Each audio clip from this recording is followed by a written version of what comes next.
धरती माता की कहानी। धरती माता का नाम पृथ्वी इस तरह पड़ा।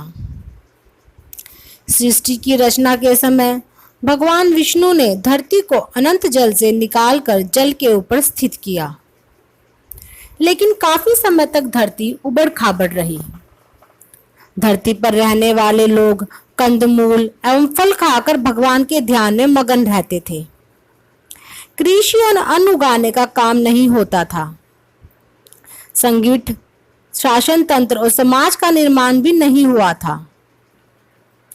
त्रेता युग के आरंभ में पृथु का जन्म हुआ। इनके पिता का नाम वेन था। वेन असंगठित शासन व्यवस्था का संचालन करता था, लेकिन इनकी व्यवस्था अच्छी नहीं थी।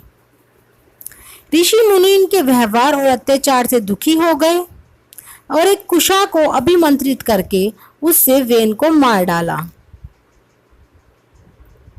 ऋषियों ने वेन के शरीर का मंथन किया।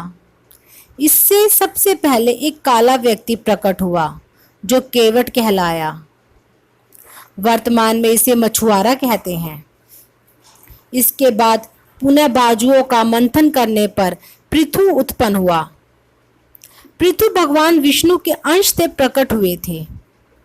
वेन के अत्याचारण पूर्ण व्यवहार के कारण पृथ्वी ने फल फूल उत्पन्न करना बंद कर दिया था, जिससे लोग व्याकुल हो रहे थे। पृथ्वी ने धरती को अन्न तथा मनुष्य की उन्नति के लिए संसाधन प्रदान करने के लिए कहा। इस पर धरती ने कहा कि मनुष्य को कर्म करना होगा, धरा को समतल करके खेती करनी होगी, परिश्रम पूर्वक धरती का दोहन करना होगा। जब मनुष्य ऐसा करेगा तो मनुष्य खुशहाल हो जाएगा और उसे हर संसाधन प्रदान करूंगी। पृथु ने सबसे पहले भूमि की समतल करके खेती शुरू की और सामाजिक व्यवस्था की आधारशिला रखी। लोगों ने कंदराव को त्याग कर घर बनाकर रहना शुरू कर दिया। जन समुदाय ने ऋषियों के साथ मिलकर पृथु को धरती का पहला राजा स्वीकार किया। पृथु ने धरती को अपनी पुत्री रूप में स्वीकार किया और इसका नाम पृथ्वी रखा। इस तरह संसार में कृषि एवं सामाजिक व्यवस्था की शुरुआत हुई। राज बनने के बाद पृथु ने धर्म पूर्वक बिना किसी भेदभाव के जनता की सेवा का वचन लिया।